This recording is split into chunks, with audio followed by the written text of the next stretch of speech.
Hello दोस्तों, स्वागत है आप सभी का आपके अपने YouTube चैनल में जिसका नाम है Educare Academy by Mandeep ma'am. आज मैं आप लोगों के लिए TGT SST के शिफ्ट 2 का पार्ट 4 लेकर आई हूँ। शुरू करती है फटाफट से क्योंकि यू नो दैट नो बग बग ओनली फैक्ट्स झटपट। तो पहला क्वेश्चन है, निम्नलिखित में से कौन सी पार्टी भारत की स्वतंत्रता के बाद एक प्रमुख पार्टी के रूप में उभरी थी? आप सभी जानते हैं इसका क्वेश्चन का आंसर है इसका भारतीय राष्ट्रीय कांग्रेस, इंडियन नेशनल कांग्रेस। भारतीय राष्ट्रीय कांग्रेस का गठन हुआ था दिसंबर 1885 में और 1947 के बाद भारत की स्वतंत्रता के बाद ये एक प्रमुख पार्टी के रूप में उभरी थी दोस्तों। क्वेश्चन नंबर 2, निम्नलिखित में से कौन सी भारतीय संघवाद की विशेषता नहीं है? Which of the following is not a feature of Indian federalism? तो दोस्तों आंसर है इसका ऑप्शन नंबर बी, सभी निर्णयों के लेने पर व्यक्तित्व नियंत्रण, personal control over all decisions making. Federalism एक गवर्नमेंट का एक बहुत इंपॉर्टेंट रूप होता है जिसकी जो पावर्स है वो डिवाइड होती है बिटवीन सेंट्रल अथॉरिटी और अदर यूनिट्स ऑफ गवर्नमेंट। जो भारतीय संघवाद है उसकी फीचर्स क्या है, उसकी विशेषता क्या होती है दोस्तों? इसमें दो या दो से भी ज्यादा अधिक स्तर की सरकारें शामिल हो सकती हैं। स्थानीय प्रशासन के क्षेत्रीकरण में हेल्प करती है, यानी it's help in the regionalisation of federal and local administration. तो इसीलिए हम कह सकते हैं कि सभी निर्णयों के लिए लेने पर व्यक्तिगत नियंत्रण भारतीय संघवाद की विशेषता नहीं है, ये इसकी विशेषता नहीं है। आगे बढ़ते हैं। नेक्स्ट क्वेश्चन नंबर 3, ऋण नियंत्रण की किस तकनीक में सरकारी प्रतिभूतियों की खरीद और बिक्री शामिल होती है? Which technique of debt control involves buying and selling of government securities? तो दोस्तों आंसर है खुला बाजार परिचालन, यानी ओपन मार्केट ऑपरेशंस। इसमें सरकारी प्रतिभूतियों को खरीदना और बेचना शामिल होता है, यानी कि it's involve buying and selling government securities. Open market operation क्या रेफर करता है? सेंट्रल बैंकिंग बाइंग और सेलिंग शॉर्ट टर्म ट्रेजरीज और other securities in the open market, यानी कि एक केंद्रीय बैंक को खुले बाजार में अल्पकालिक ट्रेजरी या अन्य प्रतिभूतियों को खरीदने और बेचने के लिए संदर्भित करता है ओपन मार्केट ऑपरेशंस। इसका यूज कहाँ किया जाता है? जो सरकारी प्रतिभूतियां होती हैं उसकी कीमतों को स्टेबल करने के लिए किया जाता है। क्वेश्चन नंबर 4, डैश भारत में संघीय प्रणाली के सहमति से काम करने के लिए अंतर्राज्यीय और संघ राज्यीय संबंधों के समन्वय में मदद करता है। Dash helps in coordinating interstate and federal relation to make the federal system works in harmony in India. Answer आएगा इंटरस्टेट काउंसिल, यानी कि अंतर्राज्यीय परिषद। जो इंटरस्टेट काउंसिल है वो एक सलाहकारी निकाय है, यानी रिकमेंडेटरी बॉडी है इंटर स्टेट काउंसिल का मेन रिस्पॉन्सिबिलिटी या कर्तव्य क्या है? संघ और राज्यों के बीच या राज्यों के बीच समन्वय हित के विषयों की जांच करना और चर्चा करना। और जो पीएम होता है वो इंटरस्टेट काउंसिल का अध्यक्ष होता है, यानी कि चेयरमैन होता है इंटरस्टेट काउंसिल का। आगे बढ़ते हैं। क्वेश्चन नंबर 5, निम्नलिखित में से किस पार्टी ने 1977 के आम चुनावों में केंद्र में भारतीय राष्ट्रीय कांग्रेस पार्टी का स्थान लिया था? Which of the following party replaced the Indian National Congress Party at the center in the 1977 general election? Answer है दोस्तों जनता पार्टी। जनता पार्टी ने 1977 में भारतीय राष्ट्रीय कांग्रेस पार्टी को हराया था। और भारतीय राष्ट्रीय कांग्रेस पार्टी का कब गठन हुआ था? इसका गठन हुआ था 1885 में, याद रखिएगा, बार बार करा रही हूँ। और 1977 में हराया था जनता पार्टी ने कांग्रेस को। और इस जीत के बाद जो जनता पार्टी के नेता कौन थे? मोरारजी देसाई भारत के चौथे प्रधानमंत्री भी बन गए थे। आगे बढ़ते हैं। क्वेश्चन नंबर 6, निम्नलिखित में से कौन सा घटक भारत के विदेशी व्यापार की वृद्धि के विश्लेषण में मदद करता है? Which of the following factor helps in the analysis of the growth of Indian foreign trade, व्यापार की मात्रा, ट्रेड वॉल्यूम, व्यापार की दिशा, बिजनेस डायरेक्शन, व्यापार की संरचना, बिजनेस स्ट्रक्चर। तो आंसर है इसका ऑप्शन नंबर 1 यानी ए। ये तीनों ही बातें ठीक है। ये तीनों ही फैक्टर हेल्प करते हैं analysis the growth of Indian foreign trade. ठीक है ना, भारत के विदेशी व्यापार की वृद्धि को विश्लेषण करते हैं ये तीनों points, trade volume, business direction और बिजनेस स्ट्रक्चर, ये तीनों चीजें। आगे बढ़ते हैं दोस्तों। क्वेश्चन नंबर 7, निम्नलिखित में से किस वर्ष में भारत में पहला आम चुनाव हुआ था? ये क्वेश्चन पहले भी करा चुकी हूँ। In which of the following year was the first general election held in India? तो आंसर है 1952। General election in India held for the first time in India in 1952 is the right answer. 1947 की स्वतंत्रता के बाद लोकसभा के पहले चुनाव थे ये, और लोकसभा की सीट्स थी 489 और उसके लिए कुल उम्मीदवार कितने थे? 1949, इतने सारे उम्मीदवार थे।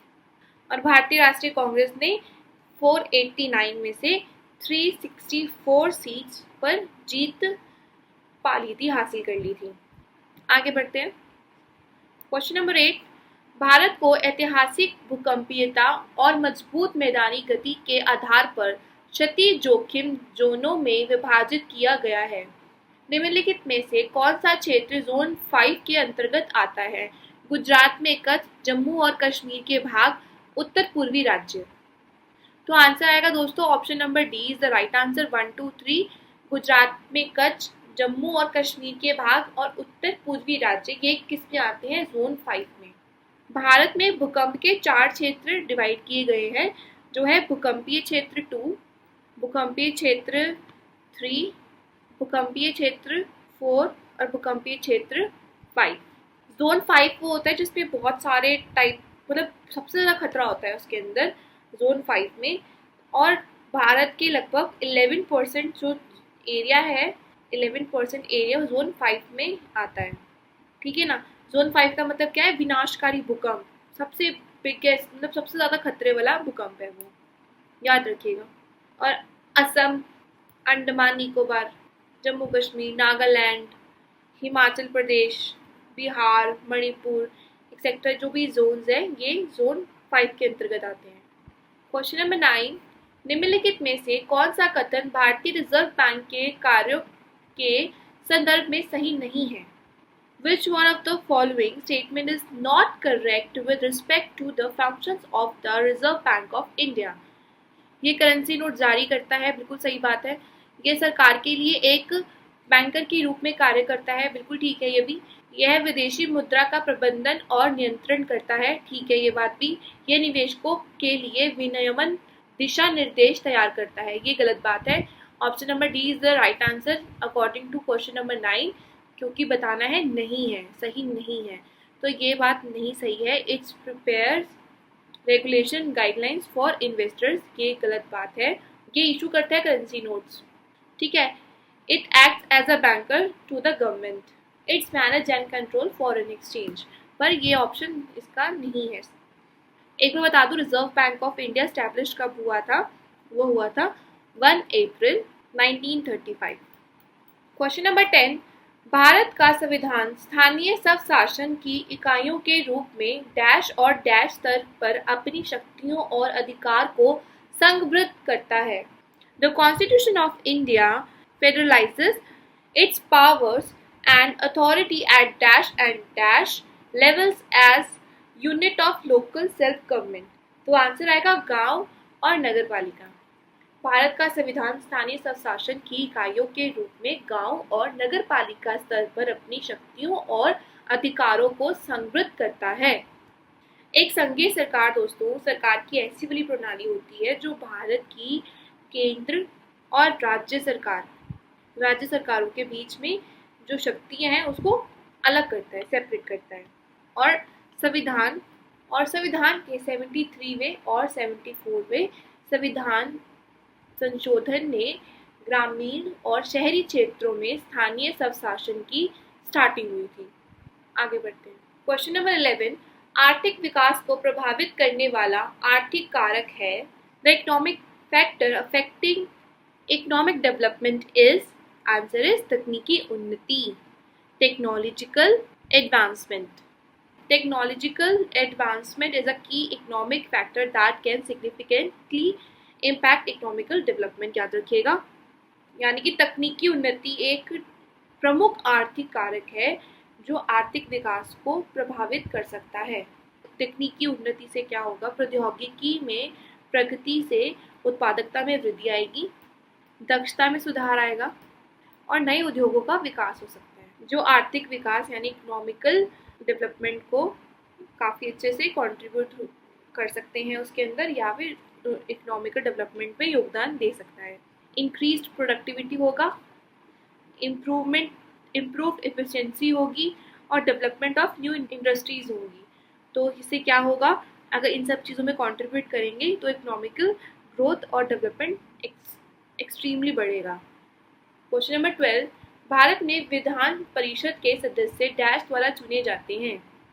The member of the legislative council in India are elected by an electorate, यानी एक निर्वाचक गण द्वारा चुने जाते हैं. क्वेश्चन नंबर 13, निम्नलिखित में से कौन सा आर्थिक विकास का एक मापक नहीं है? विच of the following is not a measure of economic development? गरीबी की घटना से आर्थिक विकास का माप सकते हैं, बिल्कुल ठीक है. ग्रीन सूचकांक ऑफ कोर्स. जीवन स्तर बिल्कुल. भौगोलिक परिस्थिति नहीं, ये इकोनॉमिकल इससे कुछ नहीं है. Answer number B is the right answer. Geographical condition से आर्थिक विकास का एक मापक नहीं है geographical condition. Economic development is a process of change over a long period of time. याद रखिएगा, आर्थिक विकास को कैसे कैसे माप सकते हैं? गरीबी की घटना, ग्रीन सूचकांक, जीवन स्तर, ठीक है, लिटरेसी रेट से, ग्रॉस डोमेस्टिक प्रोडक्ट से, एवरेज लाइफ एक्सपेक्टेंसी से, सकल घरेलू उत्पाद, औसत जीवन प्रत्याशा और साक्षरता दर. ये सब क्या है? Measure of economical development. Economic development के लिए यूज किया जाता है, आर्थिक विकास के मापक के तरह इनको यूज किया जाता है. आगे बढ़ते हैं.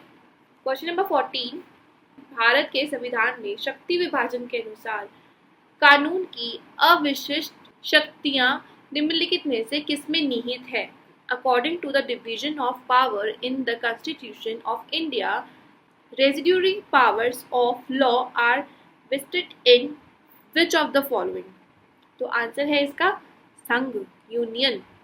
विधान की जो अविशिष्ट जो शक्तियां हैं वो संसद के पास निहित होती हैं. देखिए, अकॉर्डिंग टू आर्टिकल 248(2) के अकॉर्डिंग सूची 1 और सूची 2 में सूचीबद्ध नहीं किए गए किसी भी मामले के संबंध में संसद को कोई भी कानून बनाने की विशेष शक्ति है.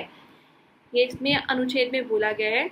और सूची 1 और सूची 2 समवर्ती और राज्य सूचियां हैं. क्या है? समवर्ती और राज्य सूची, कंकरेंट और स्टेट लिस्ट है. और अविशिष्ट शक्तियों को आरक्षित शक्तियां भी कहा जाता है. आगे बढ़ते हैं. क्वेश्चन नंबर 15, गरीबी को मापने के लिए उपयोग की जाने वाली एक सामान्य विधि डैश पर आधारित है. A common method used to measure poverty in is based on dash. आय स्तर या खपत स्तर, इनकम लेवल या कंजप्शन लेवल. तो आंसर है दोनों, बिल्कुल सही आंसर. ये दोनों बातें सही हैं. आय स्तर और खपत स्तर को के बेस पर पॉवर्टी को मेजर किया जाता है दोस्तों. क्वेश्चन नंबर 16, एक अर्थव्यवस्था में तृतीय क्षेत्र डैश शामिल में होता है. बैंकिंग, परिवहन. जो तृतीय क्षेत्र होते हैं उनमें अन्य फर्मों को सेवाएं प्रदान करना और ग्राहकों को सेवाएं देना दोनों शामिल होता है तृतीय क्षेत्र में. इसके लिए आंसर है, ये दोनों बातें सही हैं. Option 1, 2 is the right answer. Is option number B.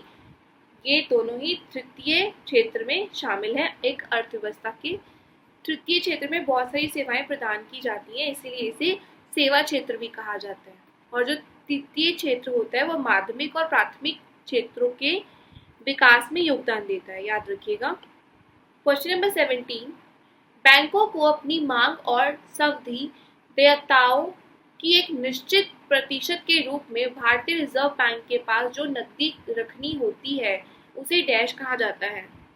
The cash that banks have to keep with the Reserve Bank of India as a certain percentage of their demand and fixed liability is called dash।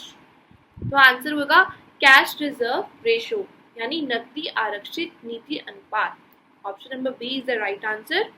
Cash reserve ratio is the percentage of total deposit that a commercial bank must keep in cash reserve with the RBI.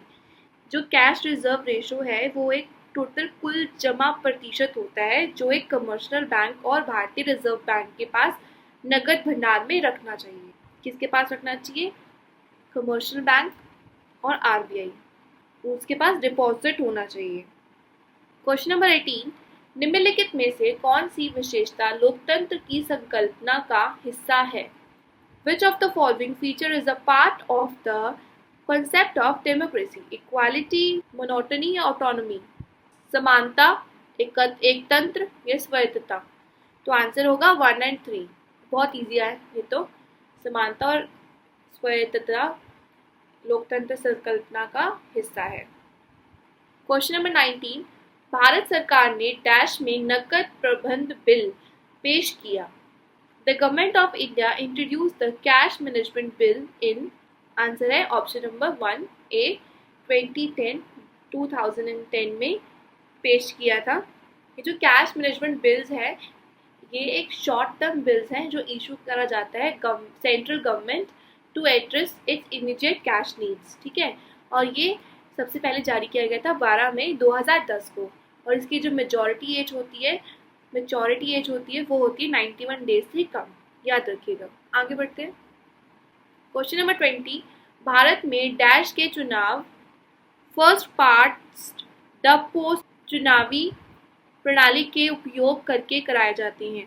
In India election for dash are conducted using the first past the post electoral system. Bharat में कहाँ use किया जाता है ये? लोकसभा में। Option number 2 is the right answer B. इसमें सबसे ज़्यादा जिसको वोट मिले जाते हैं वो ही विनर घोषित किया जाता है।